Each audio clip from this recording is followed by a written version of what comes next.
Assalamualaikum warahmatullahi wabarakatuh. Tepangaken nami kula Latifatus Zahra Azubaidi saking kelas 12 IPA Wakat nomor absen 15.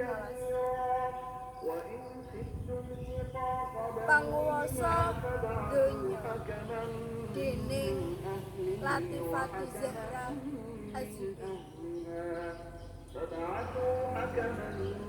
Sedaya niku namung tiyang alit sing remen gawe luput ing donya, uga mblenjani janjine marang awak. Gusti pangapurane, Gusti paringana kula wektu kangge benerake keluputanku. Kathah tiyang ingkang supe marang perintah,